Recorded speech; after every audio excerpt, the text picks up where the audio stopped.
शैक्षणिक व्हिडिओमध्ये आपले स्वागत।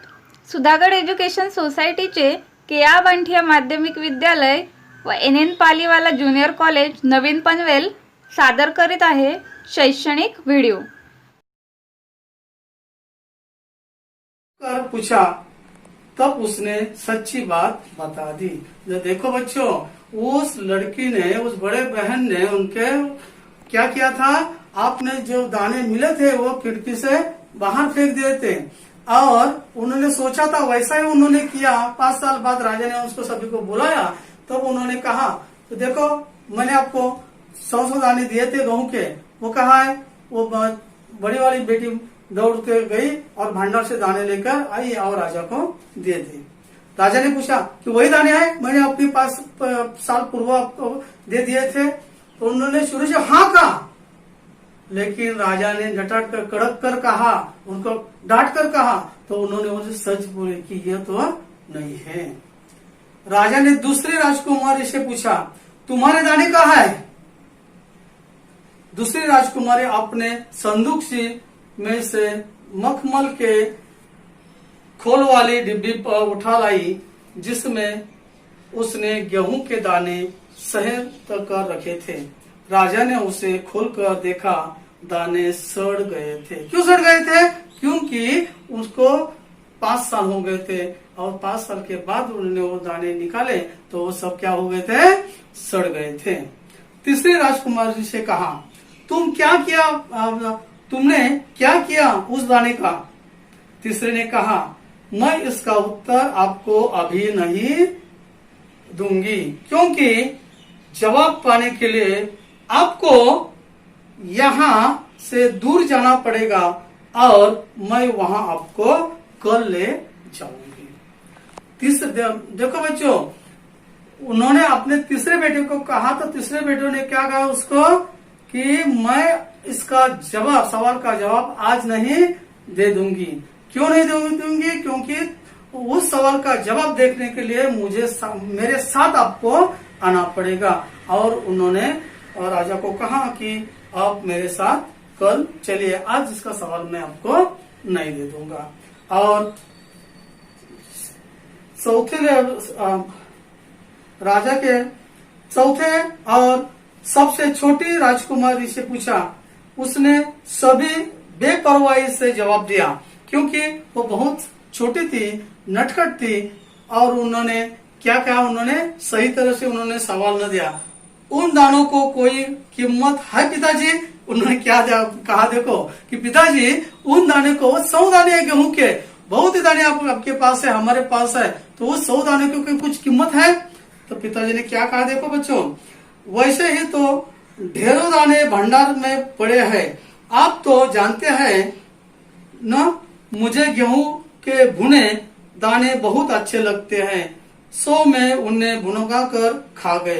तो उन्होंने कहा अपने पिताजी को कि देखो पिताजी मुझे तो बहुत गेहूं के दाने भुनने के अच्छे लगते हैं खा के, इसलिए मैंने वो 100 दाने ले लिए, भुनवा कर उसे मैं खा लिए।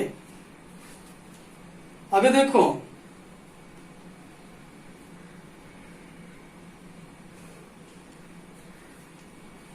इस आखिर कहाँ रखे छोटे रथ। दूसरे दिन तीसरी राजकुमारी राजा के पास आई। उसने कहा चलिए पिताजी, आपको तो मैं दिखाऊंगा कि गेहूं के दाने कहाँ रखे। तो पहला दिन निकल गया और दूसरे दिन जो तीसरी राजकुमारी थी, वो तीसरी बेटी थी, वो बेटी अपने पिताजी के पास आ गई और उन्होंने कहा पिताजी चलो मैं आपको दिखा देता कि मैंने वो दाने कहाँ रखे हैं। राजा रथ पर सवार हो गए। रथ महल नगर के पार करके खेत की तरफ बढ़ चला। राजा ने पूछा आखिर कहाँ रख छोड़े थे मैं तुमने यह 100 दाने, इस 100 दाने के लिए तुम मुझे कहाँ कहाँ के चक्कर लगावा होगे। तो उन्होंने राजा ने कहा कि देखो अरे वो 100 दाने आपने कहाँ छुपा कर रखे है, कहाँ का लेके जाएगी मुझे। तब तक रथ एक बड़े से हरे भरे खेत के सामने जाकर रुक गया। तो देखो बच्चों, तो वो जाते जाते चलते चलते राजा ने उनको कहा कि देखो बेटी, मुझे तू कहाँ लेकर जाती है। तो उन्होंने जाते जाते उसको एक अच्छा हरा भरा ऐसा खेत लगा और खेत के सामने उन्होंने क्या किया, वो रथ रुक गया, खड़ा कर दिया और पिताजी को उन्होंने कहा, क्या कहा देखो, राजा ने देखा सामने बहुत बड़े खेत में गेहूं की फसल थी, उसकी बालियां हवा से झूम रही थी। उसकी बालियां हवा से झूमना का मतलब इधर उधर डोलती थी। और उन्होंने सब देखा तो उसको बहुत अच्छा लगा, जैसा राजा को कोई खुशी भरा गीत सुना रही हो। राजा ने हैरानी से राजकुमारी की ओर देखा। राजकुमारी ने कहा, पिताजी, ये है वे 100 दाने जो आज लाखों लाख दाने के रूप में आपके सामने हैं। मैंने उस 100 दाने को बोकर इतनी अधिक फसल तैयार की है।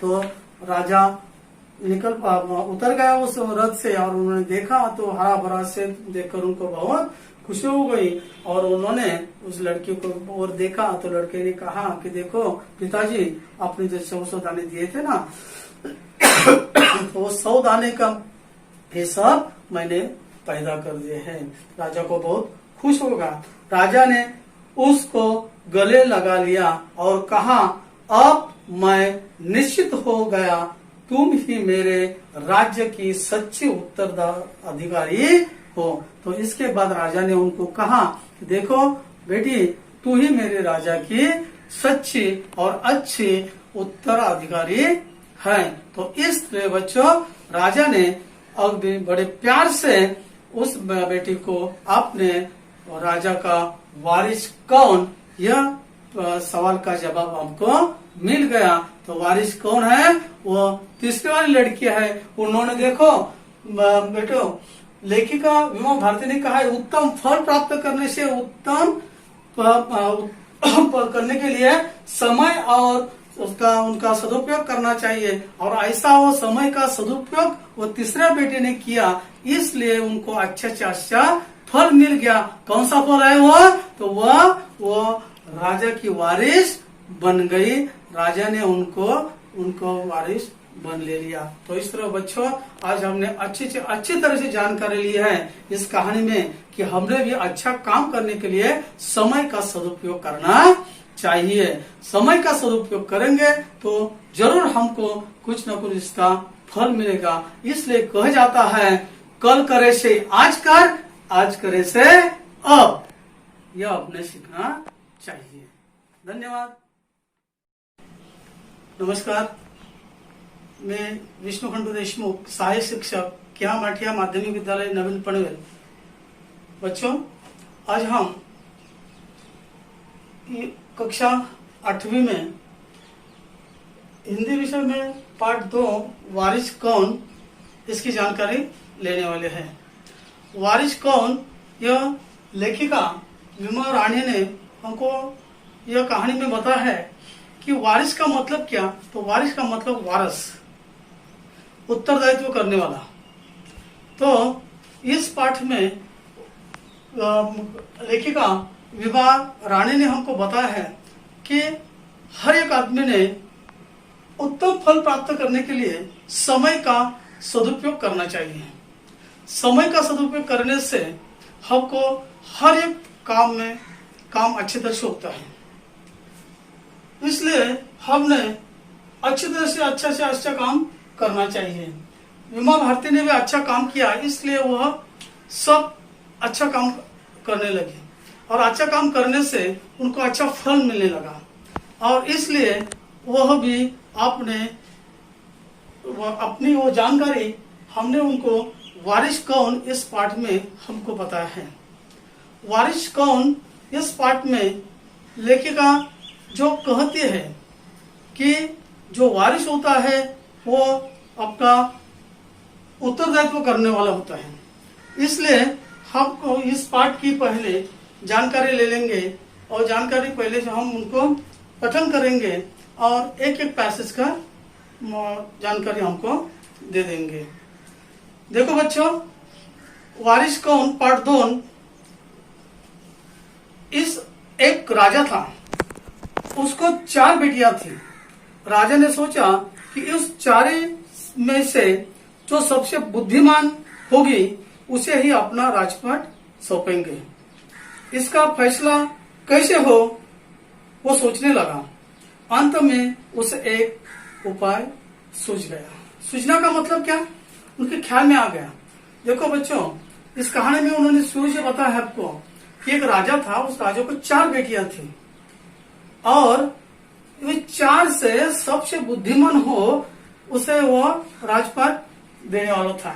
लेकिन वो कैसा सोचेंगे, कैसे निकलेंगे, इसलिए उन्होंने आगे क्या किया देखो। उसने एक दिन 4 बेटियों को अपने पास बुलाया, सभी को गेहूं के 100 दाने दे दिए और कहा इसे तुम अपने पास रखो, 5 साल बाद मैं जब उन्हें मांगूंगा तब तुम सब मुझे वापस कर देना। तो देखो बच्चों, राजा ने अपने 4 बेटियों को अपने पास बुलाया और पास बुलाने के बाद उन्होंने आपको एक एक को कहा कि देखो ये गेहूं के 100 दानियां हैं, वो उन्होंने हर एक को दे दिए और उनको कहा उन्होंने आपके 4 बेटियों को कि देखो आज मैं आपको 100 दाने देता हूं, लेकिन 5 साल बाद मुझे ये दाने फिर वापस करने का। गेहूं के दाने लेकर 4 बेटियां अपने अपने कमरे में लौट गई। बड़ी बहन ने उसे दानों को खिड़की के बाहर फेंक दिया। तो देखो बच्चों, 4 बेटियां अपने वो 100 दाने लेकर अपने अपने कमरे में ले गए और लेने के बाद बड़ी बेटी ने क्या किया, वो दाने खिड़की से फेंक दी और उसने सोचा आज से 5 साल बाद जी को गेहूं के इन दानों को की याद रहेगी क्या, और जो याद भी रहा तो क्या होगा, भंडार से लेकर दे दूंगी। उन्होंने सोचा कि देखो पिताजी ने हमको 100 दाने दिए हैं, 5 साल बाद फिर वापस उन्होंने मांग लिए हैं, मैं तो जरूर दे दूंगा। लेकिन अभी उन्होंने क्या किया, वो दाने खिड़कियों से फेंक दिए और उन्होंने मन में सोचा कि देखो वो मांगेंगे उस वक्त हम भंडार से लेकर पिताजी को दे देंगे। दूसरी ने क्या क्या देखो, दूसरी बहन ने दानों को चांदी के एक डिब्बी में डालकर उसे मखमल के थैले में बंद करके सुरक्षा के अपनी संदूक सी में डाल दिया। देखो दूसरी बहन ने क्या किया, उन्होंने दाने बड़ी बहन जैसे फेंक नहीं दिए, तो उन्होंने अपने अच्छे से मखमल से रुमाल से उन्होंने दानों को बांधा और एक संदूक के में रख दिए और उन्होंने सोचा जब पिताजी 5 साल मांगेंगे तो हम उनको उसके निकाल कर दे देंगे। तीसरे ने क्या किया देखो, तीसरी बहन बस सोचते ही कि इसका क्या करूं। देखो तीसरे बहन ने उनको क्या सोचा कि देखो पिताजी ने ये 100 दाने दे दिए है, लेकिन उसको क्या करूं, इसके पीछे कुछ ना कुछ पिताजी का मकसद होगा। चौथी और छोटी बहन तनिक बच्ची थी। तनिक का मतलब हरुंडी, कौन सा भी काम तुरंत करने वाली। उन्होंने क्या किया, और खुद नटखट भी थी, उन्हें शरारत करने से बहुत पसंद थी, उसको बहुत शरारत भी करती थी, वो बहुत नटखट थी, इसलिए उन्होंने उसे गेहूं के दाने, भुने दाने भी बहुत पसंद थे। उन्होंने वो गेहूं के दाने ले लिए और उनको भुनवा कर खा डाले और अपने खेल में मग्न हुई। तो इस तरह बच्चों राजा ने अपने 4 बेटों को 100 दाने दिए थे, उस 100 दाने का क्या क्या उन्होंने किया ये आपको समझ आया। तो देखो तीसरी राजकुमारी को इस बात का यकीन था कि पिताजी ने उन्हें यूं ही ये दाने नहीं दिए होंगे, यूं ही नहीं दिए होंगे, इसका मतलब ऐसे ही नहीं दिए, क्योंकि उसके पीछे कुछ न कुछ पिताजी का मकसद होगा, जरूर उसके पीछे कोई मकसद होगा। पहले तो उसने भी अपनी दूसरी बहनों की तरह ही उन्हें सहेज कर रख देने की सोची, लेकिन वह ऐसा न कर सकी। 2-3 दिन तक वह सोचती रही। देखो वह दूसरी बहन थी, तीसरी बहन, वो बहुत होशियार थी। तो तीसरे बहन ने हर दिन सोचने लगी। पहले दिन सोचा, दूसरे दिन सोचा, तीसरे दिन भी सोचा कि जरूर पिताजी के देने के पीछे कुछ ना कुछ ऐसा मकसद है। फिर उसने अपने कमरे की खिड़की के पीछे वाले जमीन से में उसे दाने बो दिए। बो देना का मतलब पेरना डाल दिए। तो उन्होंने अपने कमरे के पीछे जो जमीन थी उस जमीन में उन्होंने उस दाने को बो दिया। समय पर अंकुर फूटे, पौधे तैयार हुए, दाने निकले। राजकुमारी ने तैयार फसलों के में से दोनों निकाले और फिर से वो बो दिए। इस तरह 5 वर्ष के बाद उसके पास ढेर सारा गेहूं तैयार हो गया। तो देखो बच्चों, उन्होंने क्या किया, पहले उनकी बड़ी बेटी बहन थी, उन्होंने वो दाने अपने खिड़की से फेंक दिए और सोचा कि देखो चलो पिताजी मांगेंगे उस वक्त मैं भंडार से लेके आएंगे और उनको दे दूंगा। दूसरे ने क्या सोचा, तो उन्होंने एक मखमल के रुमाल से उनको बांधकर एक संदूक में रख दिए। और तीसरे वो सोचने लगी। उन्होंने क्या किया, देखो उन्होंने आपने 1 दिन 2 दिन सोचा कि पिताजी ने हमको 100 दाने दिए, इसके पीछे कुछ ना कुछ मकसद है। तो इसलिए उन्होंने वो दाने अपने खिड़की के पीछे जो जमीन थी उस जमीन में बो दिए। अब बो देने के बाद उनको अंकुर फूटे, वो अच्छी तरह से फसल पैदा हो गई, गेहूं निकले। उन्होंने वो गेहूं निकाले और फिर वापस उसमें बो दिए। तो ऐसे करते करते करते 5 साल बाद उनका गेहूं बहुत ही गेहूं हो गए, गेहूं का ढिगार हो गया। और इसके बाद क्या होगा, देखो बच्चों,